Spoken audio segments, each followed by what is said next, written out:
Kapatid ko kay Kristo, good morning sa ating lahat. So today, ibabahagi natin sa ating pagpananaliksik ang isang kasabihan na kung bakit ginawang halimbawa si Abraham sa kasulatan at naging kaibigan pa ni Jesus Christ. Yung itong mga bahagi ay sa Bible natin ito makikita.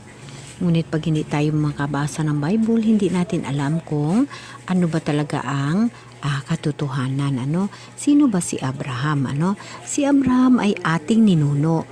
Tinuturing siya na ama ng Hudyo, Kristiyano at Muslim. Sa Bible, si Abraham ninuno ng mga Israel. Alam naman natin na ang Israel ay ayon sa Biblia ay makikita natin sa Deuteronomio sa chapter 7 verse 6 to 8. Babasahin natin. Yun dito sa Deuteronomio chapter 7 verse 6, kayo ay bansang nakatalaga kay Yahweh. Hinirang niya kayo sa lahat ng bansa upang maging kanya. Pinili niya kayo at inibig hindi dahil sa dami, pagkat kayo pa ang pinaka-kaunti sa lahat. Pinili niya kayo dahil sa pag-ibig niya sa inyo at sa kanyang pangako sa inyong mga ninuno. Ito rin ang dahilan kaya niya kayo iniligtas sa kamay ng Faraon sa pamagitan ng kanyang kapangyarihan. So mga kapatid, dito natin nakikita na ang bansang Israel ay mahal ng ating Panginoon. Kasi dito ginamit niya ang kanyang kapangyarihan upang iligtas ang bansang Israel. At ayon pa dito sa Exodus chapter 19 verse 5 to 6, dito makikita naman natin ang isa pang pangyayari na patunay na ang Israel ay mahal ng ating mahal na Diyos, Yung mga bagay na ito dapat talaga natin himay-himayin upang ating mauunawaan. So basahin natin dito sa Exodo 19 verse 5, Kung mayroon kayong Bible, susundan nyo ako. Kung susundin ninyo ako at hindi kayo sisira sa pakikipagtipan ko sa inyo, kayo ang magiging bayan kong hinirang. Ang buong daigdig ay akin, ngunit kung aking itatanggi, kayo'y gagawin kong bayan ng mga saserdote sa paglilingkod sa akin. Nakatilaga sa akin, iyan ang sasabihin mo sa mga Israelita. So mga kapatid, yun nga So kung isang bayan ka, kailangan mo lamang na paninindigan ang inyong panampalataya sa mahal na Diyos upang ang tinatawag na mga blessing sa atin ay maiganap, bilang sa isang lugar, 'di ba? Mayroon tayong mga lugar na maraming mga disaster na nangyayari, ngunit mayroon naman tayong lugar na pinagpala na kahit anong pangyayari ay wala akong nangyayari sa bayan na yun, dahil karamihan dyan ay sinasabi na pinili ang Diyos o nanampalataya sa Diyos. So ayon dito sa Isaiah, ito pa yung isang patunay na ang Israel ay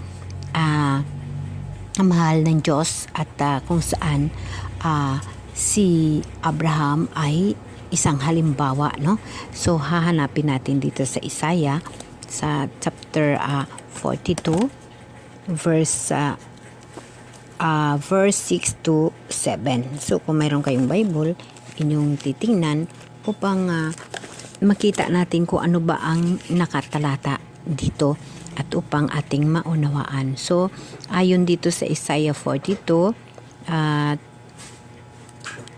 verse 6, akong si Yahweh tumawag sa iyo, binigyan kita ng kapangyarihan upang pairalin ang katarungan sa daigdig. Sa pamagitan mo ay gagawa ako ng pakikipagtipan sa lahat ng tao at magdadala ng liwanag sa lahat ng bansa. No? So, dito makikita mo ang ganun na mga salita. Ikaw ang magpapadilat sa mga bulag at magpapalaya sa mga bilanggo ng kadiliman. So, dito makikita mo, no? Ito siya ay tumutukoy din na pinapahalagahan niya ang kanyang bayan.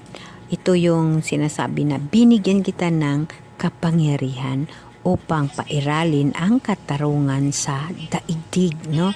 Yun ho yung bayan ng Israel, no? At hindi sa atin mapagkaila sa ngayong panahon ang mga pangyayari na ang Israel ay pangunahing naghahari sa pagprotekta, ano? So mga kapatid, dito natin makikita na ang Israel ay binigyan ng kapangyarihan na sa buong daigdig, no? Na siya ang magpairal ng kamatuoran, ano? Na yung sinasabi na ito yung bayan ko, ito ang aking pinakamamahal na bayan, no? So minsan masasabi natin, paano ba natin mapatunayan na ang Israel ang pinili ng Diyos na kanyang pinakamamahal na bayan. So dito mga kapatid, no, ito yung sinasabi na support pa, no, na ang Israel ay pinili talaga ng mahal na Diyos, no. So binigyan niya nga ng kapangyarihan, ano, at iniligtas pa sa kanyang power, ano. So dito mababasa natin sa Isaiah 41 verse 8, ngunit ikaw Israel na aking lingkod, sa lahi ni Abraham na aking kaibigan, no. Dito rin lumalabas na siyempre nung unang panahon, siyempre naging tao rin si Jesus. So kaibigan si Abraham, aking kaibigan, ano. So minsan sasabihin natin ito ay parang kwentong tinatawag na kwentong sa balat ng saging, pero sa katotohanan dito ay mababasa natin sa Bible, ano. So ipagpatuloy natin, no, sa lahi ni Abraham na aking kaibigan, ikaw ang bayan aking hinirang, ikaw ay kinuha ko sa dulo ng daigdig, sa pinakamalayong sulok nito. Sinasabi ko sa iyo noon, ikaw ay aking lingkod, ikaw ay hinirang ko, hindi itinakwil. Ako'y sa inyo, huwag kang matakot. Ako ang Diyos, di ka dapat mangamba kanino man. Palakasin kita at tutulungan, iingatan at iligtas. So mga kapatid, napakaganda, diba? So lahat na may galit sa iyo ay mapapahiya at mamamatay ang sinumang lumaban sa iyo. Hahanapin ninyo, ngunit di masusumpungan. Ang kaaway ninyo wala nang talaga. Ako si Yahweh, sa inyong Diyos, na siyang nagpapalakas sa inyo. Ako ang may sabing, huwag kayong matakot at tutulungan ko kayo. So mga kapatid, no, nakikita natin sa ngayong panahon, 'di ba? Yung mga pangyayari ngayong panahon, kung atin na pag-uusapan sa mga country, no, country for country, 'di ba? Ang Israel ay nangunguna dahil siya ho yung binigyan ng karapatan. Siya lang ho yung country na binigyan ng karapatan ng Diyos, no? Siya lang ho yung country na binigyan ng karapatan ng Diyos upang bigyan ng kapangyarihan.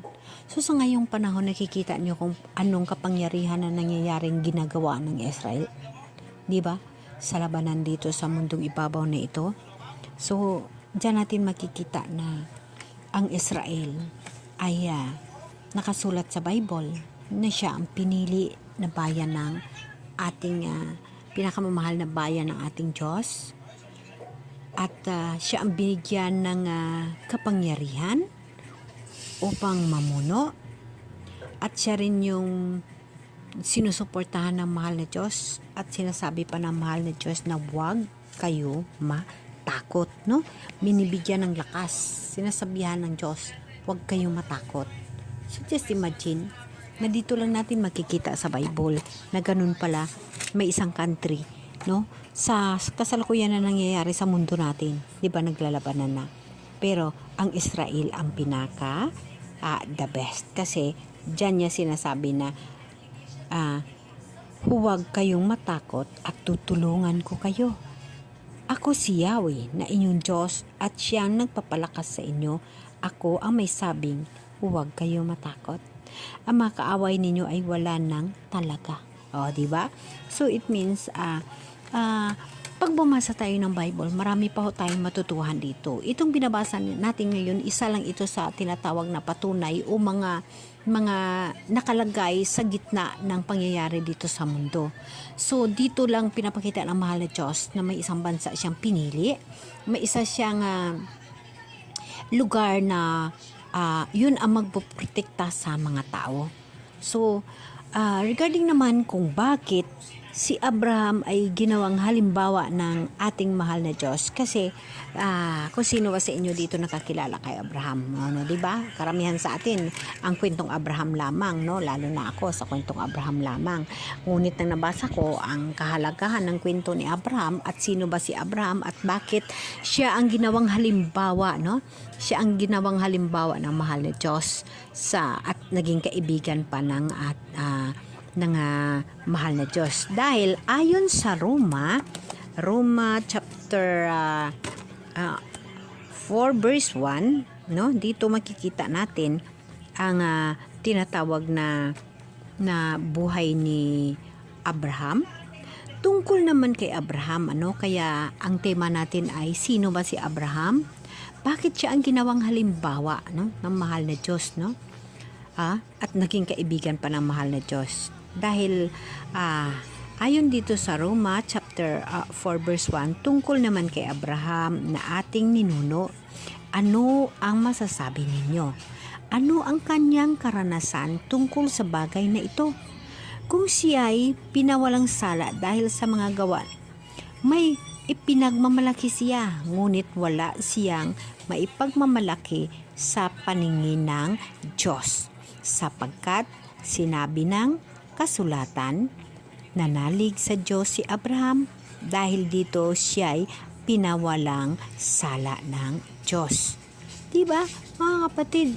Kung tutuusin, mga kapatid, napakaraming kasalanan ang nagawa rin ni Abraham, ano? Ngunit siya ay pinatawad ng Diyos. So, number 1 na kasalanan niya, hindi ko na sasabihin, ngunit pag meron kayong Bible, mababasa nyo yan dyan, no? Dyan sa Genesis 16:6, no? Nandyan yung makikita nyo yung tungkol sa kanyang asawa na si Sarah at yung tungkol sa kay Hagar, ano, at saka kay Ismael. Hindi ko na ikukwento sa inyo, pero pag mabasa nyo yun katindi ang nagawang kasalanan ni Abraham, ngunit siya ay pinatawad ng Diyos.